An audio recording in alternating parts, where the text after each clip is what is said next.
con compañeros. Escuchar además la presentación de Pamela fue, bueno, súper entusiasmante para mí, además porque nos permite como que ver otras dimensiones del trabajo que también están ahí, ¿no? Así que, bueno, gracias al grupo Florecer, me encanta además ese nombre, además es muy inspirador, y a la Red Psico, a la cual tengo también el honor de pertenecer. Así que para mí es un placer y un honor estar compartiendo con ustedes algunos aspectos bueno, que ya vamos a hablar en relación a la salud mental, pero también a un elemento importante que a veces seguimos descuidando, que son las emociones humanas y cómo vamos a trabajar con todo lo que somos, ¿no? ¿Sí? Gracias, Brian.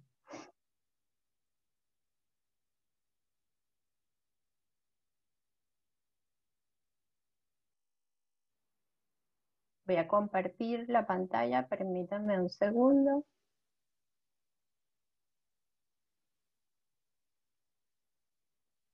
Bien, un poco lo que les traigo para compartir con ustedes tiene que ver con, bueno, indudablemente el día de ayer y continuamos el día de hoy con la conmemoración del Día Mundial de la Salud Mental, que creo que además ha sido durante todo este proceso complejo de la pandemia, bueno, un elemento, un concepto, un proceso que ha estado en la boca de muchos, no solo de muchos del área de la salud, sino también inclusive de muchos políticos también en relación a la salud mental de quienes trabajan y a la salud mental en general de la ciudadanía, ¿no? Entonces, vengo a plantearles y a compartir con ustedes algunos elementos que hemos estado además investigando, una investigación que hicimos recientemente que todavía está en plena ejecución, pero que bueno, que tenemos ahí algunos resultados preliminares que quiero compartir, justamente porque a veces en este momento de complejidad, en este momento de diversidad, son necesarias las múltiples miradas, ¿no? Es decir, nosotros vivimos en un mundo multidiverso, con una realidad muy compleja, y cuando lo abordamos desde el espacio del trabajo, pues bueno, esa realidad se vuelve aún mucho más multidiversa y mucho más compleja. Por lo tanto, las visiones múltiples y multiparadigmáticas creo que son necesarias, ¿no? Y nos obligan a eso. Me van a disculpar un poco mi voz, pero bueno, el frío, yo vivo en el norte en estos momentos de España, y el frío, eh, pues, me ha producido alguna alteración de mi voz, ¿no? Fíjense que la campaña de este año en relación al Día Mundial de la Salud Mental está enfocada a todas las acciones que se pueden hacer o que se deben estar haciendo en relación a la salud mental, y específicamente en todos los planes de inversión que deben tener los países, que deben tener los gobiernos y que deben tener las instituciones en general para potenciar no solo la atención individual en términos de lo patológico o del trastorno, sino efectivamente crear estos cada vez más humanizados y cada vez más tendientes hacia la, entre comillas, llamada salud positiva. Así tenemos que a veces dividirlo y utilizar el lenguaje como un medio de entendernos, ¿no?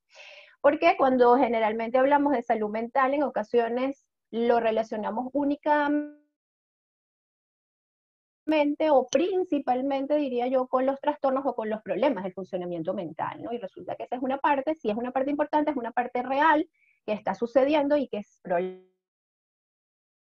se ha incrementado en esta época compleja de pandemia, pero bueno, también existe el otro lado de la vida y el otro lado del bienestar, ¿sí?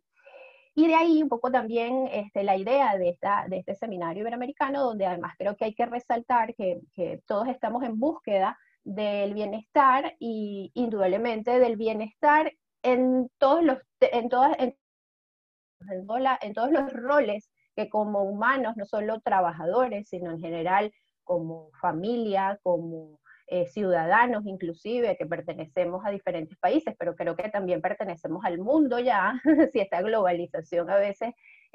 también nos rompe en muchos momentos las fronteras, y nos permite entonces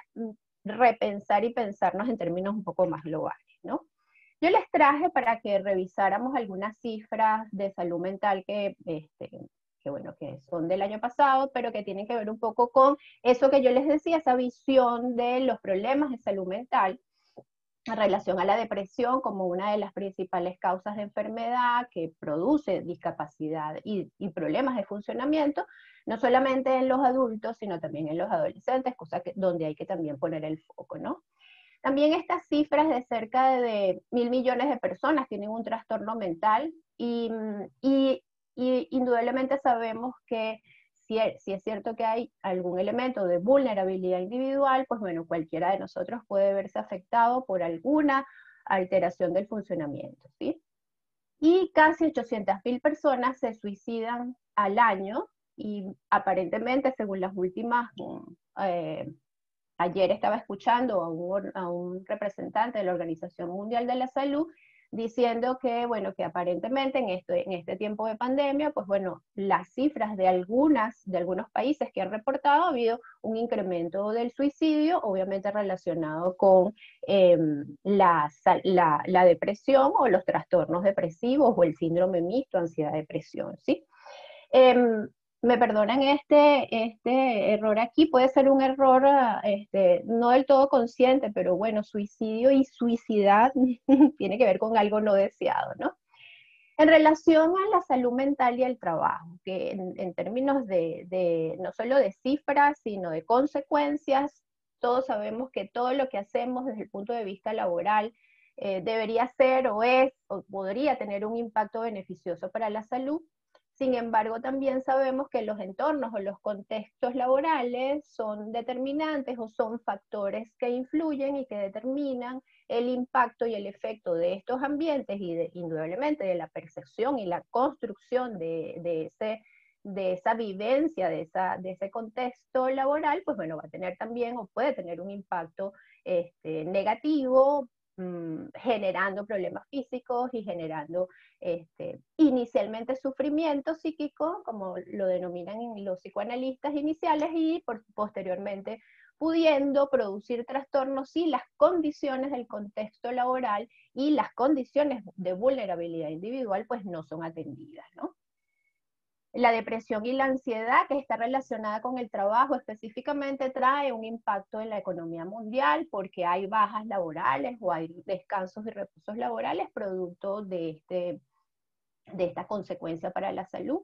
Y hablando de entornos negativos, que también es una realidad, el acoso y el hostigamiento en el trabajo son problemas más frecuentes a veces de lo que pensamos y que tienen un impacto importante en el ser humano y en su funcionamiento en general, ¿sí?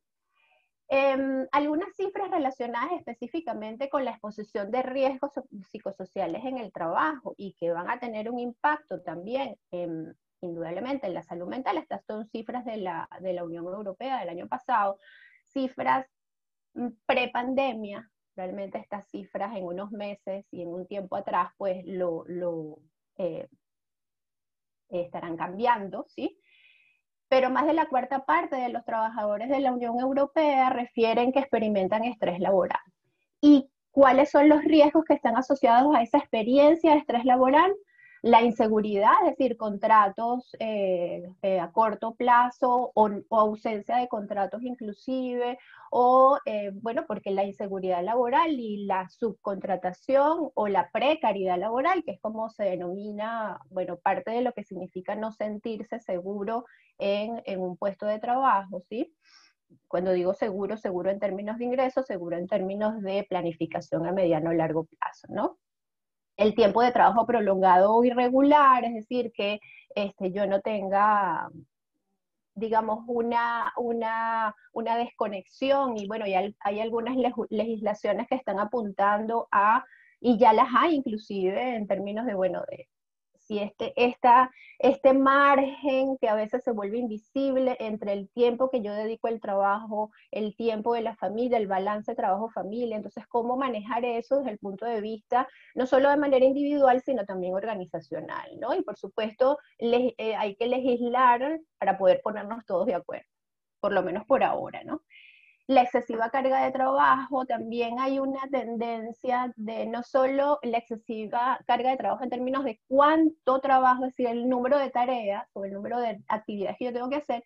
sino la simultaneidad de actividades, que es otro de los aspectos que tiene que ver con la sobrecarga en el trabajo, que va a incidir indudablemente en este efecto negativo que es el estrés laboral, ¿sí? En casi 80% de los lugares de trabajo de la Unión Europea, o sea, de los 28 países que conforman la Unión Europea, se identifica al menos un factor de riesgo psicosocial. Es decir, en donde se hace valoraciones de factores psicosociales, al menos un riesgo está presente, ¿no? Pero miren lo que pasa con este dato, el 76% de los lugares de trabajo de la Unión Europea que realizan evaluaciones de riesgos del trabajo en general, es decir, estoy hablando de todos los factores de riesgo en el trabajo, que lo hacen además con regularidad, porque bueno, porque hay una legislación y hay además, bueno, en algunas organizaciones parte de su cultura organizacional, es decir, no es una obligación solamente legal, sino que es parte de los valores de la organización. Solo el 50%, es decir, la mitad de ese 76%, incluye dentro de sus evaluaciones riesgos, la evaluación específica de riesgos psicosociales. El panorama en Latinoamérica, bueno, es diverso porque también está relacionado con la legislación en muchos países. Entonces, la legislación ha ayudado o ha impulsado primero la adaptación y la validación de instrumentos y por supuesto que las empresas pues incluyan dentro de la evaluación de riesgos en general la evaluación de riesgos psicosociales, ¿no? Esto es para, digamos que en términos generales. En relación a esto que vamos a desarrollar justamente, que tiene que ver con las emociones en el mundo del trabajo, ¿no? Y lo que ha pasado además producto de la pandemia, ¿sí? Nosotros sabemos además que las emociones son fundamentales y tienen una función adaptativa, es decir, nos permiten tanto las emociones denominadas, para que nos entendamos, del polo positivo, del polo negativo, que no tienen una connotación de positivo y negativo como bueno o malo, sino que todas son necesarias en su justa dimensión para permitirnos la adaptación, ¿sí? Pero cuando dejan de ser adaptativas, se convierten en precursoras de lo que inicialmente es malestar, el denominado malestar psicológico o sufrimiento psicológico, que puede llevar a un trastorno. Por supuesto que los trastornos son multicausales, ¿sí? No están solamente y más ahora, ¿no? Es decir, cada vez más la multicausalidad está presente en todos los procesos humanos, ¿no? Entonces sí tiene que ver con, por un lado, la intensidad y la frecuencia con que experimentamos o con los seres humanos, cómo experimentamos esa emoción o esas emociones que ya son desadaptativas, ¿sí? Porque permanecen en el tiempo, son de alta intensidad, ¿sí? Por el otro lado están también las características individuales, la vulnerabilidad, la historia personal, la historia familiar, todos los recursos además internos con los cuales cuenta cualquier ser humano, y en este caso vamos a hablar específicamente de los trabajadores y por supuesto los factores contextuales, ¿sí? Es digamos, para simplificar en términos concretos, bueno, indudablemente el trastorno mental es mucho más complejo de lo que yo estoy presentando aquí, pero lo que quiero resaltar principalmente es que una parte de ese trastorno está relacionado con la forma en que experimentamos y vivimos nuestra emocionalidad cuando deja de ser adaptativa, ¿no? Y este elemento, hay un elemento común que nos unen muchas cosas buenas. La pandemia no es la cosa más buena que nos ha unido, todo lo contrario, ha sido una crisis importante a nivel global y que ha permeado la vida en todos sus ámbitos, ¿no? Y que ha cambiado y ha traído cambios que se van a quedar, como bien decía Pamela, unos a lo mejor se transforman, otros se quedan permanentemente. Y eso es lo que trae las crisis, ¿no? Afortunadamente sabemos también que las crisis no son permanentes, es decir, esto también va a pasar, no es además la primera crisis que vive nuestra humanidad, sin embargo, precisamente por las características de nuestro mundo y por las características además de estar interconectados, y no solo interconectados a través de la tecnología, sino a través de los mercados globales, de las movilizaciones humanas, pues bueno, esto ha arropado al planeta entero, ¿no? Entonces, bueno, con todas las consecuencias que ha tenido. Una de ellas, muchas, pero una de ellas sobre las cuales me voy a centrar, es sobre las emociones. Las emociones han sido parte de los protagonistas de esta pandemia. Y las emociones en todos sus matices, ¿sí? Desde las emociones, una de las emociones que ha tenido, digamos, preponderancia o que puede estar teniendo preponderancia todavía es el miedo. Vamos a ver que hay otras, ¿sí? Y digamos, una forma de plasmar los antecedentes de cualquier emoción, que en este caso es una emoción adaptativa porque hay una amenaza real en el ambiente, ¿sí? Lo que pasa es que las intensidades se viven de manera individual y también de manera social. Digamos, tiene antecedentes, es decir, por un lado tenemos un contexto vulnerable, completamente vulnerable, es decir, todavía los seres humanos tenemos una creencia colectiva de que con nosotros no hay quien pueda, lo cual por un lado es verdad, pero por otro lado nos ha mostrado nuestra vulnerabilidad, ¿sí? Y por el otro lado, una característica que ya venía en nuestros contextos planetarios, en nuestros contextos de país globales, que era la incertidumbre. Es decir, esa necesidad, ese paradigma de control que por mucho tiempo, además, prevaleció en las sociedades, es algo que viene cambiando desde hace mucho tiempo, pero ahora ha sido completamente evidente, ¿no? O sea, la ausencia del control en términos de que no sabemos lo que va a pasar mañana, no sabemos ni siquiera lo que va a pasar en el instante siguiente, ¿sí? Pues bueno, es una característica de los nuevos tiempos. Ambas características, hay muchas más, ¿sí? Pero estas dos características de nuestro contexto pandémico trae como consecuencia una serie de funciones cognitivas. Una de ellas es la preocupación, o sea, pensamientos en relación a, bueno, a qué va a pasar con nosotros, qué va a pasar con los trabajos, qué va a pasar con la forma en que yo trabajo, cómo voy a lidiar, cómo voy a resolver esta situación si estoy trabajando en mi casa. ¿Cómo hago con mis hijos que tampoco van a la escuela, que iban a la escuela y de pronto ya no van? Y bueno, y además es un entorno cambiante, fíjense que al menos aquí en Europa, pues bueno, tenemos como que una segunda ola de rebrotes, entonces bueno, las cuarentenas vuelven de nuevo en algunas zonas, en algunos, entonces claro, vuelve otra vez como que estamos diciendo, bueno, pero esto ya no está mejor, pues pareciera que cambia, ¿no? Permanentemente, ¿no? Vuelvo, principio de incertidumbre. Estas constantes preocupaciones y adaptaciones a una realidad que está cambiando permanentemente, pues bueno, una de las emociones que se experimenta es el miedo, ¿no? Uno de los miedos, creo que colectivos en general, es el temor a enfermar. Y por supuesto, el temor a enfermar y el temor a morir, ¿sí? O que eso no me suceda a mí, pero que le suceda a alguien cercano a mí, a mis padres, que bueno, que son adultos mayores, en fin, a la población, porque tengo además personas a mi alrededor que son de la población de riesgo, es decir, todos estamos inmersos en esa realidad, ¿no? Y esto es parte del clima emocional, que además va y viene, es decir, como el miedo surge en términos de esta adaptación a una situación que cada vez conocemos más, pero que sigue siendo impredecible en el futuro, ¿no? Aunque hay ahí algunos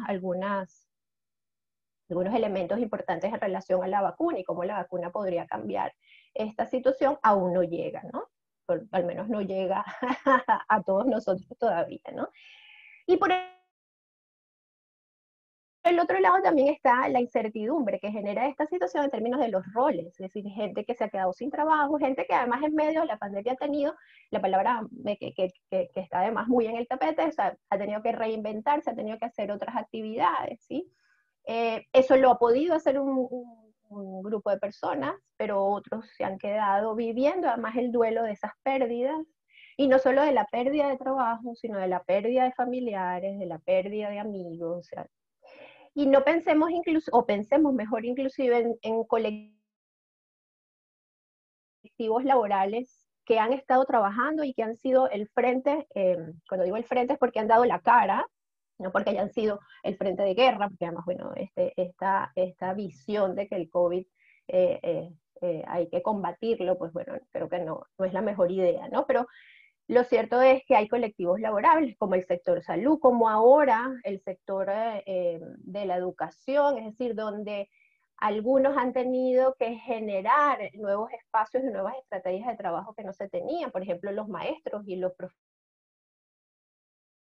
profesores en el uso de la tecnología, que no ha sido tan fácil, que no ha sido tan fácil también para los niños, que no ha sido tan fácil también para los padres, ¿no? Y también pensemos en los colectivos de trabajo como los que han tenido que seguir trabajando en supermercados, los que han tenido que seguir recogiendo la basura que generamos, es decir, hay una serie de actores, unos más visibles que otros, que han permanecido con esos miedos trabajando en medio de esta situación, mientras otros hemos contribuido también desde los espacios de la cuarentena, haciendo otras cosas, ¿no? Muchas emociones se han generado y se siguen generando en medio de esta situación. Por supuesto, dos de ellas quizás, además del miedo, la tristeza y la rabia. Pero también pasan cosas buenas en medio de las crisis, ¿no? Que tienen que ver con, bueno, con esa experiencia de la alegría como una emoción en términos del trabajo bien hecho, de cada paciente que se recupera, de cada paciente que es atendido. Estoy hablando de los trabajadores de la salud, el entusiasmo porque el trabajo que yo realizo tiene un impacto y eso alivia o ayuda a que otros tengan el alimento que necesitan en sus casas, en fin, ¿no? Entonces, ¿verdad que justamente la diversidad y la multicomplejidad que vivimos nos permite ver que, bueno, que pasan también otras cosas buenas en términos de estos desafíos y estas nuevas experiencias que nos ha tocado vivir en tiempos de pandemia. En relación específica a esto, a cómo esas emociones que estamos experimentando como seres humanos en medio de una situación compleja y de crisis, cómo esas emociones humanas se van también, porque nosotros vamos al trabajo o hacemos el trabajo desde los espacios que nos corresponden y estamos experimentando un conjunto de emociones. ¿Qué sucede con esos trabajadores que además tienen que trabajar con otras personas, ¿sí? Estoy hablando no solamente del sector salud, del sector educativo, de los servicios en general, ¿sí?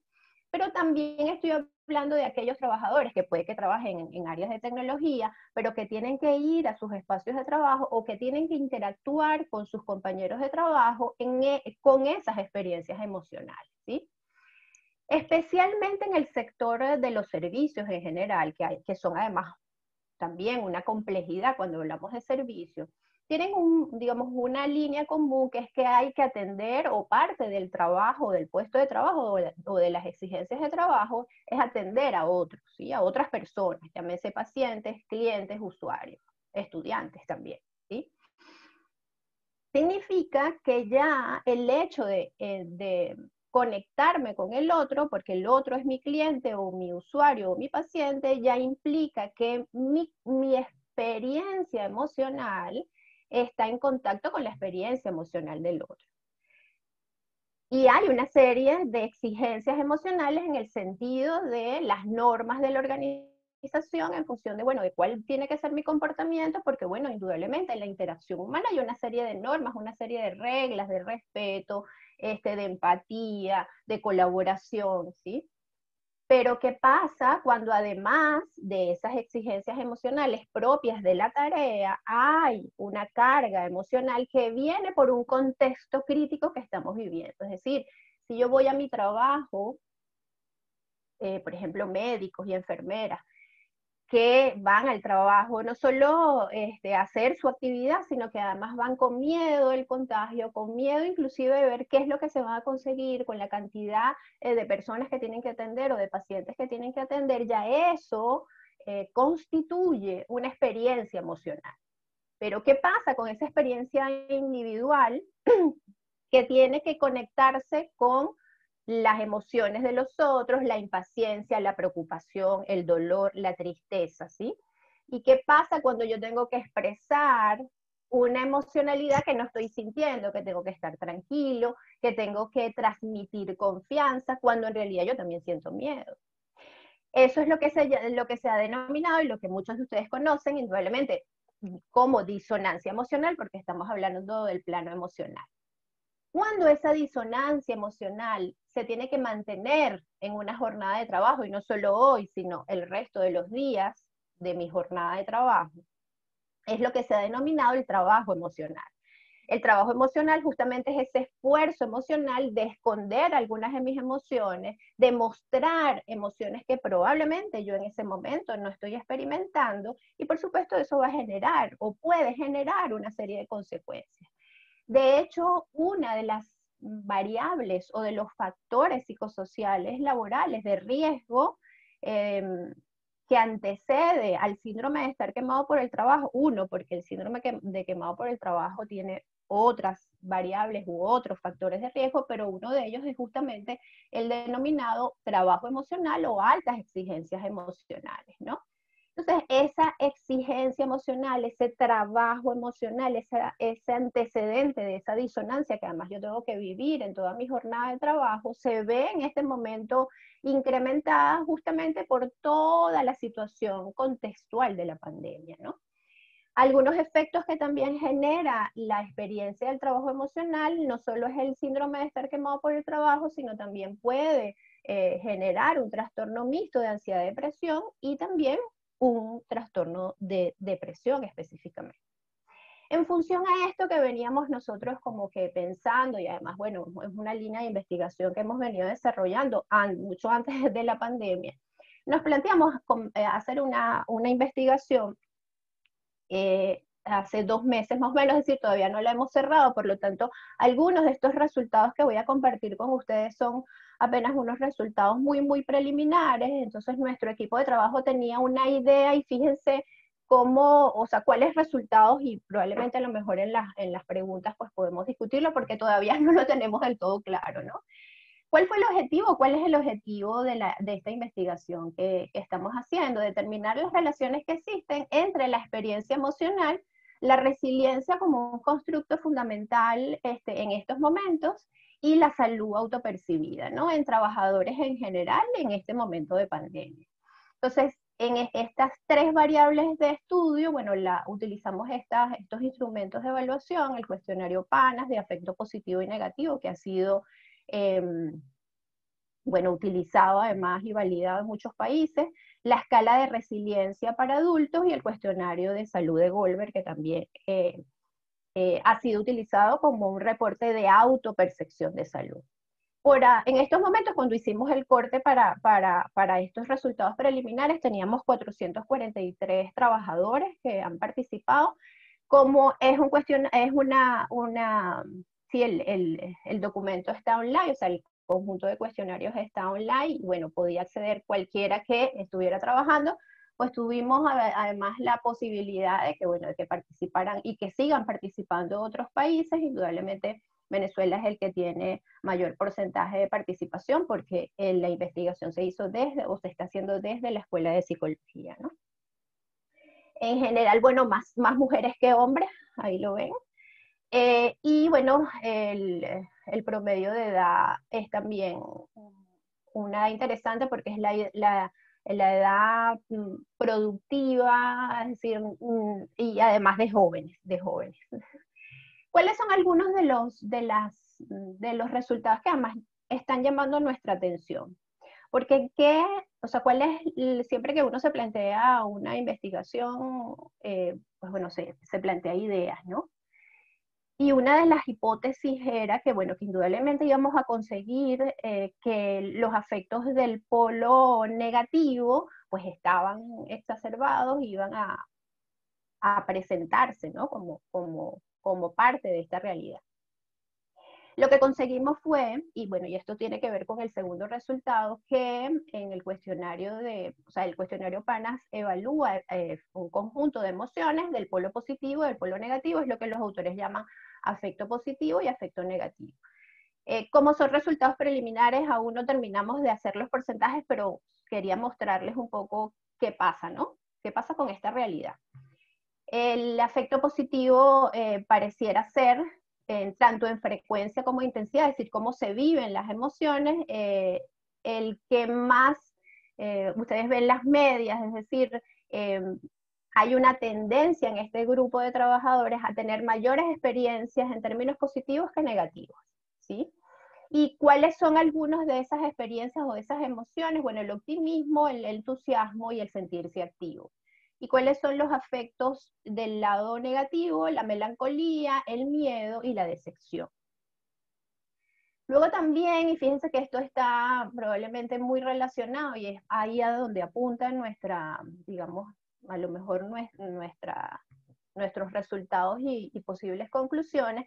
es que tenemos aquí un grupo de trabajadores altamente resilientes en todas las dimensiones que forman este concepto de resiliencia en este instrumento, el ajuste positivo,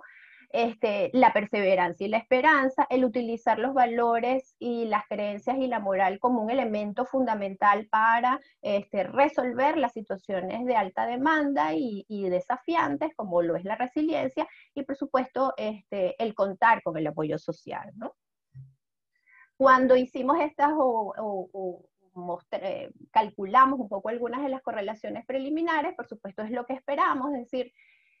cuando hay una experiencia alta de resiliencia, hay mejor salud, ¿sí? O sea, cuando la resiliencia es negativa, hay peor salud.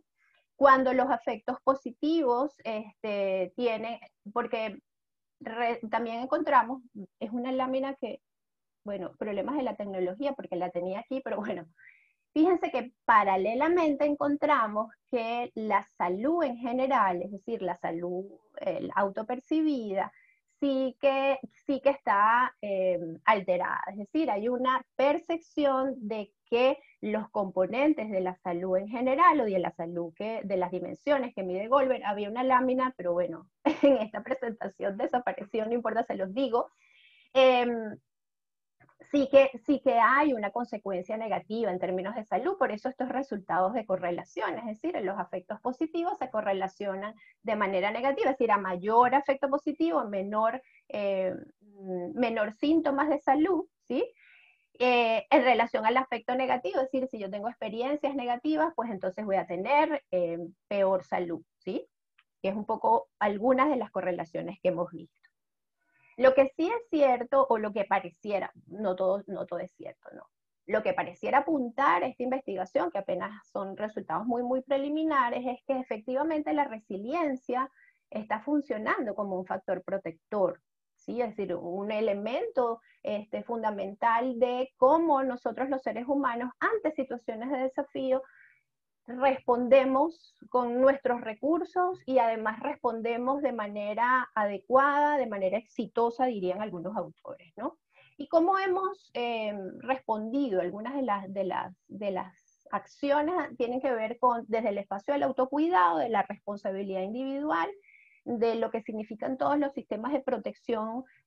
personal, a los cuales como ciudadanos y como seres humanos que trabajamos y que no somos, por ejemplo, no son del sector salud, o sea, no es propio que un trabajador que va a su oficina lleve un tapabocas, por ejemplo, eso es algo nuevo para nosotros, entonces, bueno, y tiene que ver con el principio de autocuidado. Por el otro lado, también el hecho de autocuidarnos implica también un impacto en el cuidar al otro, es decir, mi responsabilidad también está relacionada con cuando yo me cuido también, de alguna manera, practico el heterocuidado, es decir, estoy cuidando al otro de alguna manera. Los procesos de aceptación que están relacionados con la resiliencia, que no es justamente resignarse en la situación, sino que hay cosas que no podemos cambiar, pero sí podemos cambiar la actitud en relación a esas cosas. Por el otro lado, yo creo que uno de los desafíos también que está en este momento en el tapete, pandémico y post-pandémico, va a ser el volvernos más humanos, porque de alguna manera nos fuimos deshumanizando en algún momento y creo que esto nos ha tocado y nos ha hecho repensar un poco hacia dónde nos movemos. En relación a esto y hacia dónde nos movemos, fíjense que el Organismo Europeo para la Seguridad y la Salud en el Trabajo, para su plan del 2021 al 2027, plantea claramente, no lo había planteado tan directo en los otros documentos de los otros planes estratégicos, que los riesgos psicosociales y el estrés laboral necesitan una atención prioritaria en las organizaciones,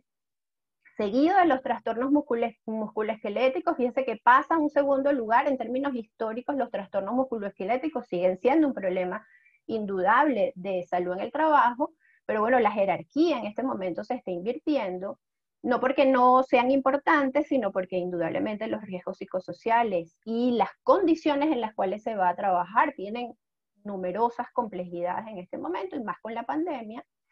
Y otro de los aspectos también interesantes es la exposición a sustancias peligrosas, como son por un lado los nanomateriales y por el otro lado los neurotóxicos en general. Y nosotros sabemos que los neurotóxicos, si bien no van a enfermar a corto plazo, producen alteraciones en el sistema nervioso central y producen problemas de funcionamiento cognitivo, de memoria, de atención, de relaciones psicomotoras, de rapidez psicomotora, que se van, digamos que se van cronificando justamente por la exposición crónica a los neurotóxicos.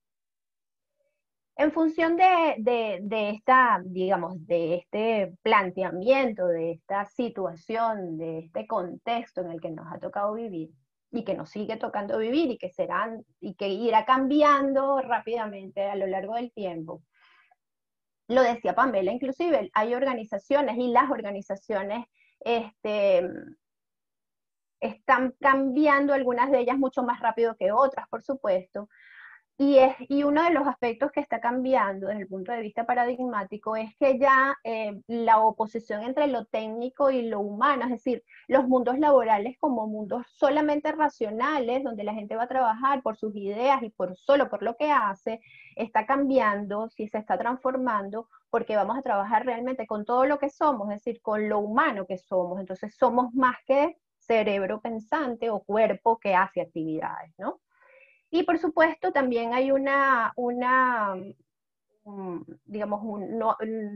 desaparece un poco la oposición entre la ser y el ser, ambas cosas son importantes, es decir, esto de la humanización pasa por que volvamos a repensarnos como seres humanos, ¿no?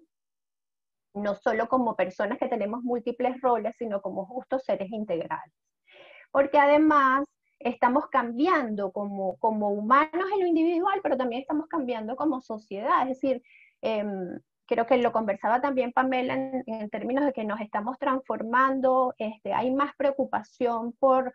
nuestra salud, hay más preocupación por nuestro desarrollo humano, hay más preocupación y más que preocupación, hay más acciones relacionadas con cómo hacemos para sentirnos bien y para tener una vida mucho más en bienestar. Eso partiendo de lo individual, pero también los mundos organizacionales, que son mundos humanos finalmente, están moviéndose en esa dirección, ¿no? Acciones que tienen que ver con modelos de desarrollo organizacional donde la participación sea fundamental, donde además se estructuren o se construyan valores relacionados con la empatía. Ayer Cristian hablaba de la empatía como elemento fundamental en la relación y en la interacción humana, la justicia, el respeto y la seguridad y la salud puedan ser valores explícitos en las organizaciones. Piensen ustedes ahora en organizaciones que ustedes conozcan o en sus mismos espacios de trabajo, si pertenecen a alguna organización, si su organización tiene dentro de su cultura organizacional y de sus valores la seguridad y la salud explícitamente, ¿no? Eso determina un poco la direccionalidad de algunos programas de gestión y de las acciones relacionadas con la gestión en general. El desarrollo de organizaciones obviamente modernas o posmodernas en este momento, posmodernas creo que queda mejor, que además tienen o están desarrollando características que tienen que ver con la resiliencia, como por ejemplo organizaciones más coherentes, donde la prevención es un valor fundamental, que sean además adaptables a todos los cambios vertiginosos que estamos experimentando, que además tengan una buena reputación ante los clientes, pero también con sus propios trabajadores, que sea ágil con los cambios, a que se monte en la ola y que además tenga visión, sea visionaria, pueda ver lo que nos espera, ¿no? Otra de las acciones o de las direcciones que también nos lleva el pensar en los mundos laborales y en los seres humanos como seres que no solo producimos ideas, sino que experimentamos, o sea, que somos seres complejos, es el fomento de la empatía, pero no solo de la empatía desde el punto de vista individual, que es fundamental, sino de un concepto, de un constructo que se está desarrollando hoy en día, que es la denominada empatía colectiva. Es decir, cómo esas acciones colaborativas tienen un impacto además en el trabajo en equipo, pero que además trascienden el trabajo en equipo, es más que el trabajo en equipo, ¿no? Y que tienen que ver con la equidad, que tienen que ver además con la comprensión del balance trabajo-familia, más allá del cumplimiento de una legislación. Es decir, recuerden que las legislaciones están para organizarnos socialmente porque no tenemos la suficiente conciencia social para organizarnos entre nosotros, entonces, bueno, vienen legislaciones a obligarnos a hacer determinadas cosas, entonces, más allá de la obligación de balancear las diferentes, o los diferentes ámbitos de vivencia del ser humano, ¿no? Y por supuesto, la empatía colectiva permite también el desarrollo de la comunicación respetuosa y valorativa, es decir, no somos solamente individuos, somos cada vez más redes en acción, redes sociales en acción, redes humanas en acción. A eso apunta la empatía colectiva. Creo que en términos de formación, más que, y la formación implica también el acompañamiento, yo creo que es fundamental seguir. Ayer se hablaba de la importancia del liderazgo, de los tipos de liderazgo, de la relación entre el apego y el liderazgo. Creo que hay que apuntar al autoliderazgo en primer lugar, pero también al desarrollo y al acompañamiento de líderes, porque el manejo de las emociones y el resto de las mal llamadas, por eso lo ven ahí, habilidades blandas, no son nada blandas, ¿no? Entonces es un problema de traducción, son necesarias. Es decir, todavía en algunas organizaciones el peso por ejemplo, hacer una promoción, nombrar a alguien gerente o líder,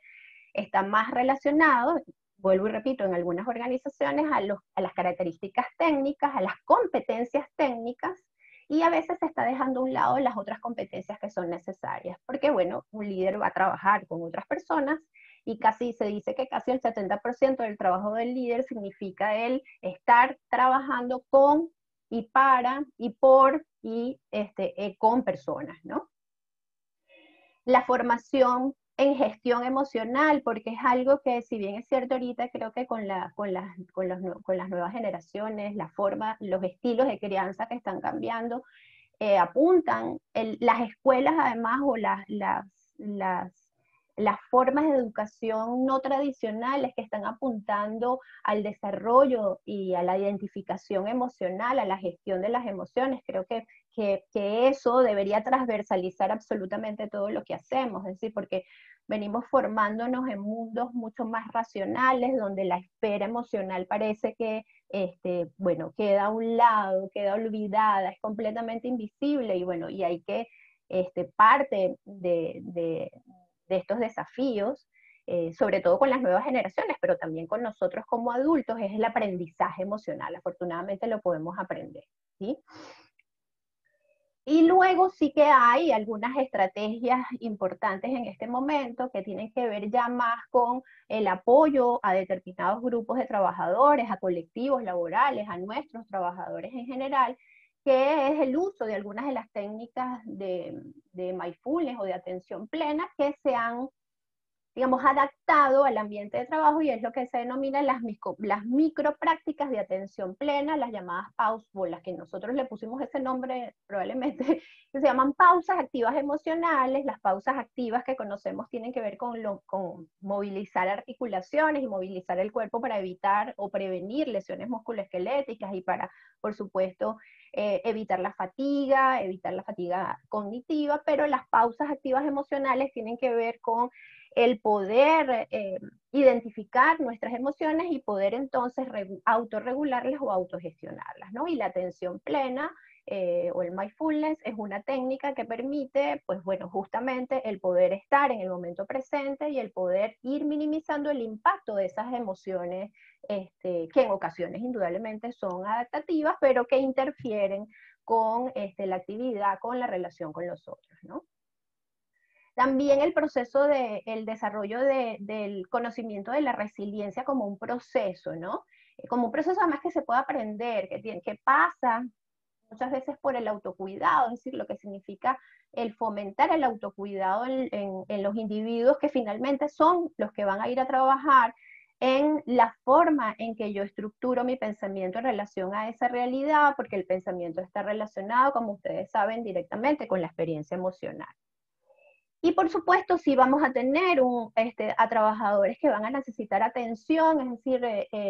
hay equipos de trabajo, hay experiencias inclusive de apoyo psicológico, por ejemplo, para trabajadores de la salud que están en las UCI y que han tenido, bueno, una labor incansable, pero además emocionalmente desgastante, además de físicamente y cognitivamente desgastante. Entonces,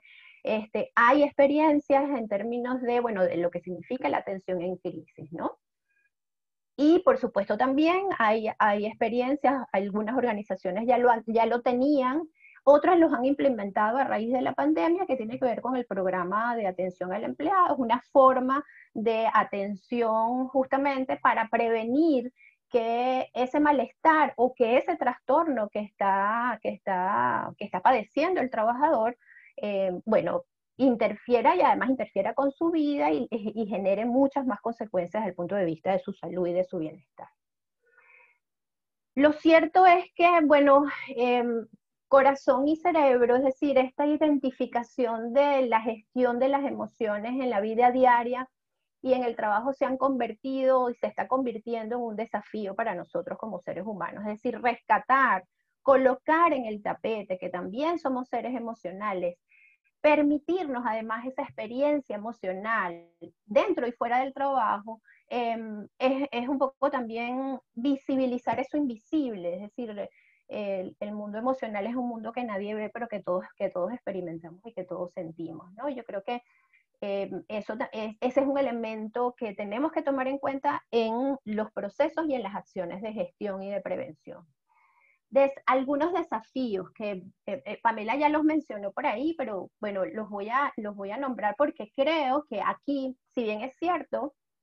que vamos a tener organizaciones que van a seguir funcionando, por ejemplo, en trabajo presencial, pensemos en todo lo que significa el trabajo en explotación, minas, petróleo, es decir, esos trabajadores que están en su puesto de trabajo y que tienen que seguir con la producción, pues tienen que estar ahí, ¿no? Eh, por ejemplo, todo lo que significa el mantenimiento, el aseo de las instituciones y de las organizaciones, ¿sí? Todavía no ha llegado la robotización ahí, en algunos países probablemente ya se está pensando y ya está la robotización en algunos puestos de trabajo, así que pensemos que muchas veces parte de ese futuro que no ha venido ya está aquí y probablemente parte de este desafío de la robotización o de las industrias 4.0 va a sustituir muchos puestos de trabajo. Los más optimistas pensamos que la sustitución va a ser justamente para puestos de trabajo que requieren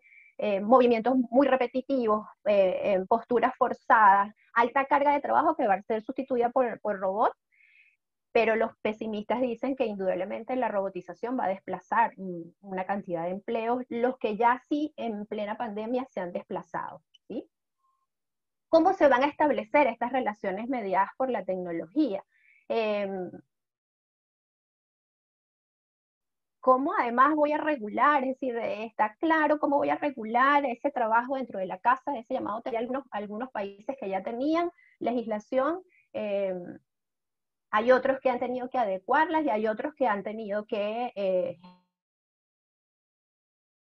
generar nueva legislación o legislaciones nuevas en teletrabajo por ser, digamos, si bien es cierto que ya existía, pues del modo en que está existiendo en este momento, que comenzó a llamarse teletrabajo, cuando en realidad en principio fue bajar a casa, justo por la situación crítica, pues bueno, eso hace que algunas barreras sean muy difíciles de diferenciar.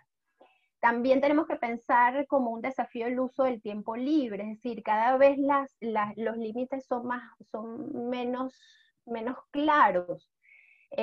Piensen un poco en las jornadas laborales de lunes a viernes y los fines de semana libres, es decir, todo el mundo añora el sábado y el domingo porque aparentemente, bueno, esos días descansamos, pero parece cambiando, ¿no? Eh, Quiero decir, subyacen múltiples realidades. siguen las realidades de lunes a viernes y sábados y domingos libres, siguen otras realidades donde no puede no haber días libres u horas libres, por lo tanto, bueno, también hay que pensar en esa realidad y cómo gestionarla, y sobre todo también cómo legislar en ese sentido, por ejemplo, los emprendedores, los trabajadores por cuenta propia. ¿Quién se encarga? Fíjense que la mayoría, o todas, aquí sí voy a ser quizás un poco más extrema, pero casi todas las legislaciones en términos de seguridad y salud están pensadas y están hechas para trabajadores en relación de dependencia, es decir, para empleos formales. Pero resulta que en nuestros países latinoamericanos y en general la tendencia, a pesar de que van a persistir los trabajos formales, hay una gran cantidad de personas que se están desplazando y se seguirán desplazando para empleos no tradicionales o no formales. Entonces, ¿y quién regulará la forma de trabajo? ¿Quién regulará la seguridad y la salud? ¿Quién está regulando la seguridad de y la salud de los emprendedores? Que a veces tienen jornadas larguísimas de trabajo, más de 8 horas, y a veces siguen, ¿no? Entonces, bueno, eso es parte de lo que tenemos que repensar, eso es parte sobre lo cual hay que también generar nuevas formas de cuidar y de autocuidar en términos de la salud y la seguridad, los negocios digitales y aquellas formas de trabajo desde casa que no están siendo regulados, ¿no? Entonces, de alguna manera todos estos cambios que estamos viviendo modifican la forma en que nosotros vemos el trabajo, la forma en que estamos comprometidos los que trabajamos en el área de seguridad y salud a repensar los mundos de trabajo, ¿no? Porque vamos a subsistir con múltiples realidades, ¿no? Con esas realidades complejas. Esto es un poco lo que quería compartir con ustedes. Gracias por su paciencia y por escuchar. Y bueno, como les decía, para mí ha sido un placer y bueno, si hay algunas preguntas o dudas, pues los podemos ver. Voy a leer el chat que creo que...